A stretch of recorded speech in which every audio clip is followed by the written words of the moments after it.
is the New York Sports Machine on WICR.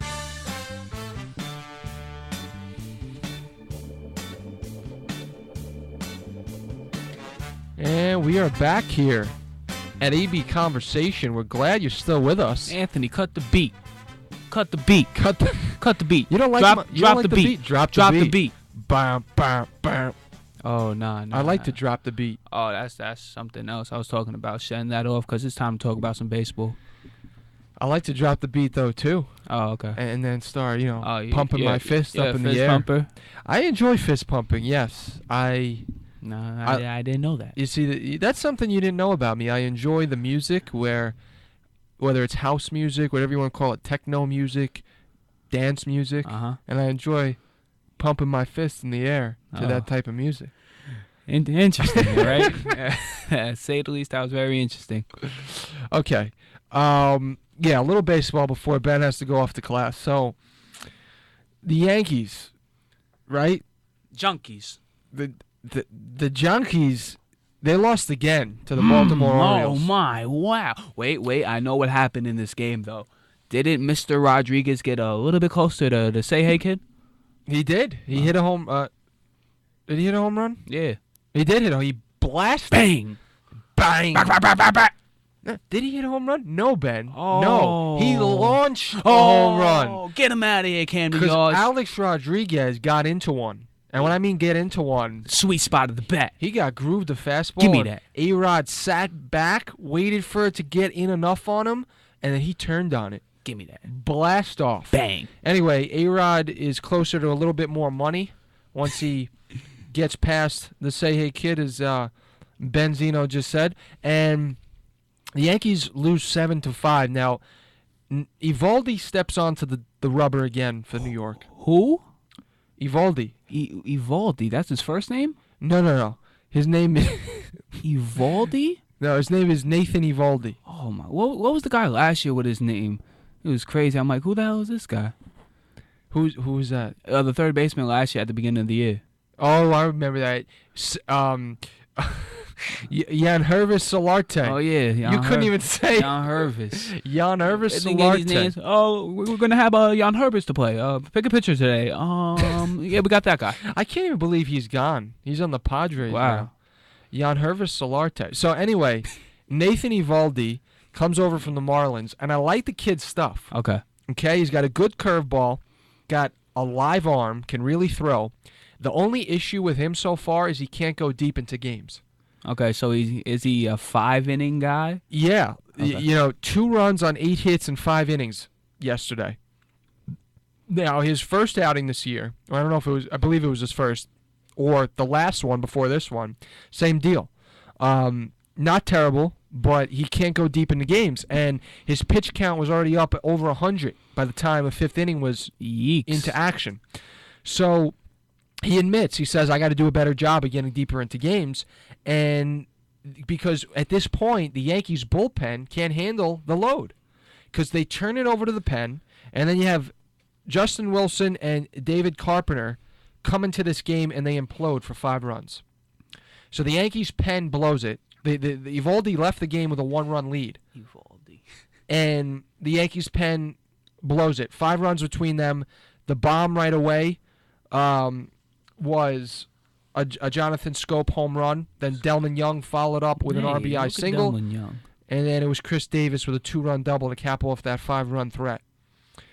But the Yankees, Ben, they have started this season not very well. Anthony, it's been, the 3rd week of the season. You're already talking about bullpen issues. Innings already getting up for your bullpen in the 3rd week of the season. Well, yeah. Well, the issue here is they can't get hitters out without scoring runs. The Yanks are 3-6 so far. If you want to talk about positives in this game, there's not many. I mean, one of the positives were they rallied in the 8th inning against Zach Britton, or was this the 9th? No, sorry, they rallied in the 9th inning a bit. And Chris Young doubled with 1 out, and Jacoby Ellsbury drew a 2-out walk to put tying runs on base. But Britton gets Chase Headley to ground out to end the game. The Yankees lose their 6th game. The Yankees lose.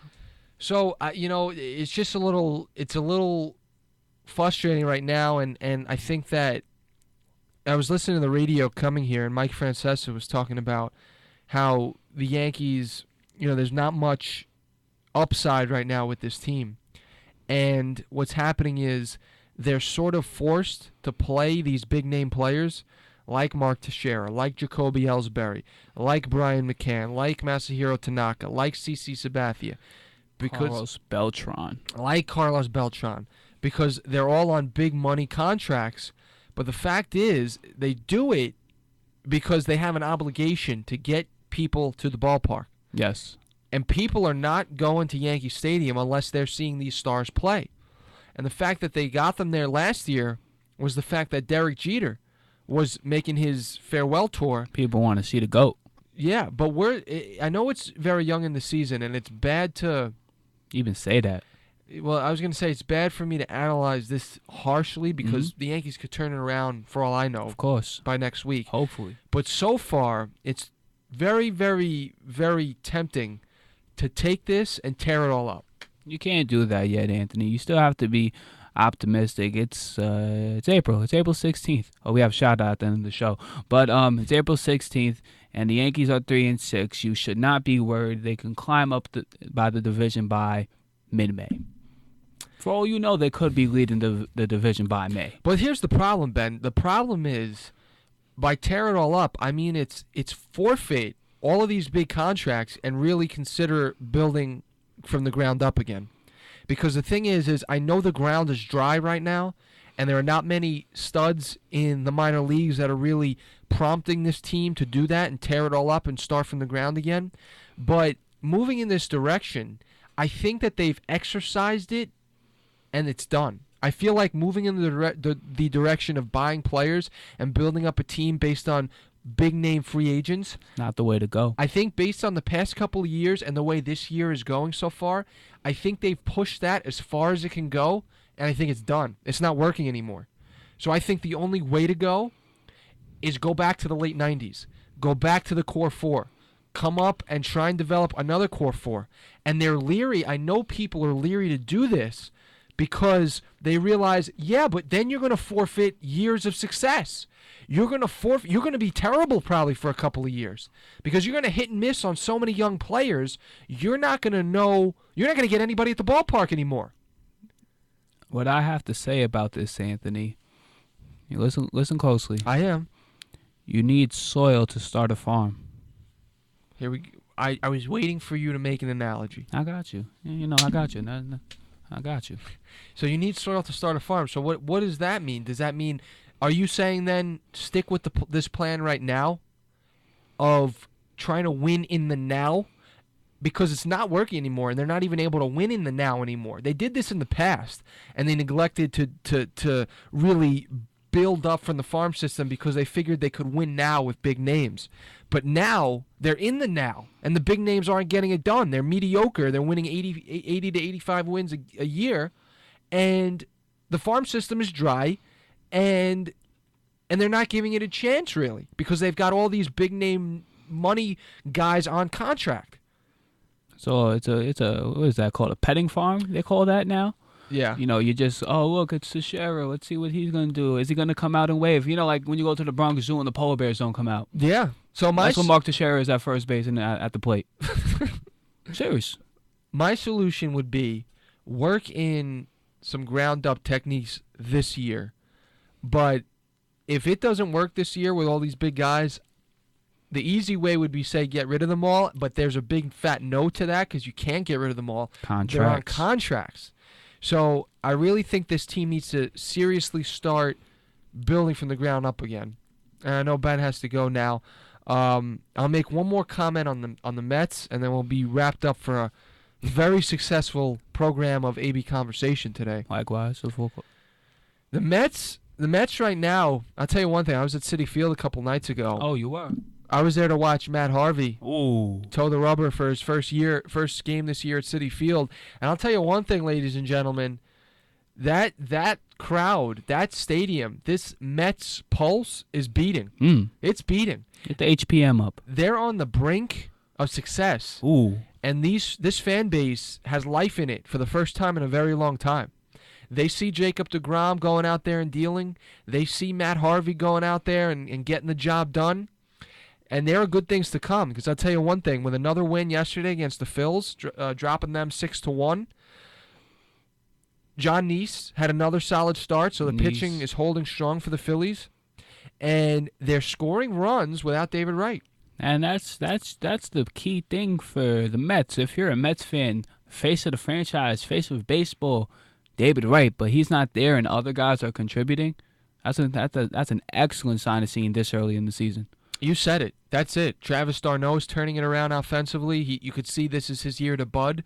Lucas Duda so far is keeping up his hot offensive streak.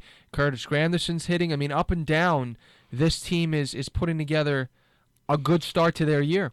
So we shall see. We shall. We shall see if this prophecy lives out and the Mets take the town this year. So far, it's early. It's early, very early. But it's been proven true so far. Benzino the Hero's got some shout-outs, and then we'll close this one out. Where's the camera at? Happy birthday, Rob. Jiggity? Nah, my brother. Oh. My brother Rob, happy birthday. Happy birthday, Rob. Happy birthday. All right. Happy birthday, buddy. I hope you have a great day. And that's from day. Anthony Caldwell. I hope you have a great day, Rob. And is he watching right now? Nah, he'll see this. Good. He'll see this, though. Happy birthday, Rob. Happy birthday, Rob. Going out to dinner. Yeah. Oh, yeah. Oh, yeah. Buddy. Where you going? He wants Italian food. Oh, yeah. You'll be better order me a chicken parm. I know. He said he wanted a chicken parm. What are you getting? Pasta. Nah, calamari. I got to try the calamari out. For an app or for dinner? Yeah, it's whatever. I just want calamari. All right, Rob, happy birthday. AB Conversation will be back at its normal time, Tuesdays at 6 o'clock. Be there at WICR Studio. We're not in WICR Studio. We're in the New York Sports Machine broadcast booth. Check it out, nysportsmachine.com, WICR, Ustream, and YouTube.